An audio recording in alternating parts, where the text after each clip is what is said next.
ତ ବିଜୁ ଜନତା ଦଳରେ ଥିଲି ଏଇ 3-4 ଦିନ ହେବ ବିଜେପିରେ ମୁଁ ଜଏନ୍ କଲି ବିଧିବଦ୍ଧ ଭାବେ। ପ୍ରଧାନମନ୍ତ୍ରୀ ନରେନ୍ଦ୍ର ମୋଦି ଏବଂ ଆମର ମୁଖ୍ୟମନ୍ତ୍ରୀ ମୋହନ ମାଝୀଙ୍କ ନେତୃତ୍ୱ ମୋତେ ଟିକେ ଭଲ ଲାଗିଲା। ଆଉ ସେଥିରେ ଅନୁପ୍ରାଣିତ ହୋଇ ପ୍ରିୟଦର୍ଶୀ ମିଶ୍ର ଏବଂ ଜଗନ୍ନାଥ ପ୍ରଧାନ ଏବଂ ଏକାମ୍ର ବିଧାୟକ ଶ୍ରୀ ବାବୁ ସିଂଙ୍କ ଉପସ୍ଥିତିରେ ମୁଁ ବିଜେପିରେ ଯୋଗଦାନ କଲି। ବର୍ତ୍ତମାନ ଯଦି ଦେଖିବା ଆମ ମୁଖ୍ୟମନ୍ତ୍ରୀ ଲୋକଙ୍କ ମୁଖ୍ୟମନ୍ତ୍ରୀ ବର୍ଷେ ମଧ୍ୟ ହେଇନି ଯାହା ଯାହା କାମ ବାକି ଥିଲା ସବୁ ପୂରଣ କରିବା ଲାଗିଛନ୍ତି। ଭାବୁଛନ୍ତି କି ଯେ 5 ବର୍ଷ ମୁଖ୍ୟମନ୍ତ୍ରୀଙ୍କ ପାଇଁ ଗୋଟେ ବଡ଼ ଇଏ ହେବ? ନିଶ୍ଚିତ କରିବେ, ଏ ବିଶ୍ୱାସ ମୋର ବହୁତ ଅଛି।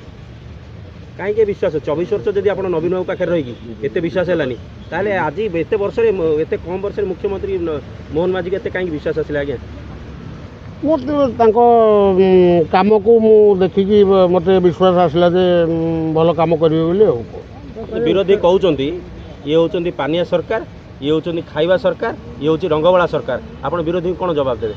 ବିରୋଧୀ ତ ବିରୋଧ କରିବେ, ଆଉ ବିରୋଧୀ ଠିକ୍ ସମୟରେ ଠିକ୍ ଜବାବ ପାଇବେ। ଆଜ୍ଞା, ଯଦି ଦେଖିବାକୁ ଯିବା ପୂର୍ବତନ ମୁଖ୍ୟମନ୍ତ୍ରୀକୁ ଦେଖିବା ପାଇଁ ଲୋକଙ୍କ ସ୍ୱପ୍ନ ଥିଲା, କିନ୍ତୁ ଏବେ ଯାଇକି ଡାଇରେକ୍ଟ ମୁଖ୍ୟମନ୍ତ୍ରୀଙ୍କ ପାଖରେ ଅଭିଯୋଗ ପ୍ରକୋଷ୍ଠରେ ମୁଖ୍ୟମନ୍ତ୍ରୀଙ୍କୁ କଥା ହେଇପାରୁଛନ୍ତି ଏବଂ ଦେଖା ହେଇକି ନିଜର ଦୁଃଖ ଜଣାଇ ପାରୁଛନ୍ତି। ମୁଁ ତ ଯାଇକି ଏବେ ଦେଖା ହେଇକି ଯାଇଛି, ଏଇ ବିଜେପିରେ ମିଶିବା ପୂର୍ବରୁ 6 ମାସ ତଳେ ଯାଇକି ଦେଖା ହେଇକି ଆସିଥିଲି।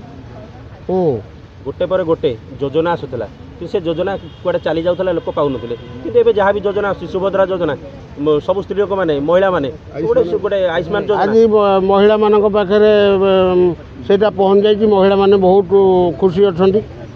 କ'ଣ କହିବେ? ବିଜେପି ଗଲେ ଉତ୍ତରର ଟାଣୁଆ ନେତା ଆପଣ ପରିଚିତ, ବିଜେପିରେ ପ୍ରତ୍ୟାଗର କେମିତି ଦେଖୁଛନ୍ତି?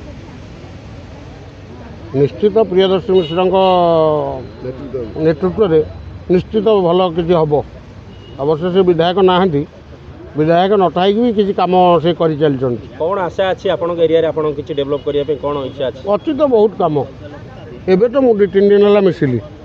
କାହାକୁ ଆପଣ ବିଜେପିରେ କାହାକୁ ଆପଣ ଗୁରୁ ବୋଲି ମାନନ୍ତି? ବିଜେପିରେ ଗୁରୁ ତ ଆମର ସେମିତି କହିବାକୁ ଗଲେ ମୋର ପ୍ରିୟଦର୍ଶୀ ମିଶ୍ର, ଜଗନ୍ନାଥ ପ୍ରଧାନ ଏବଂ ବାବୁ ସିଂ। 3 ଜଣ, ଆଉ ଗୁରୁ ନାହାନ୍ତି ଆପଣ? ନାଇଁ, ଅଟନ୍ତି ସମସ୍ତେ। ଏଇ 3 ଜଣ ସାଙ୍ଗେ ନୂଆ ମୁଁ ମିଶିଛି। ଆଜ୍ଞା, ତେବେ ଭାବୁଛନ୍ତି କି ମୁଖ୍ୟମନ୍ତ୍ରୀ ଯେଉଁ ସମସ୍ତ ସମସ୍ୟା ସମାଧାନ କରିପାରିବେ? ନିଶ୍ଚିତ ନିଶ୍ଚିତ।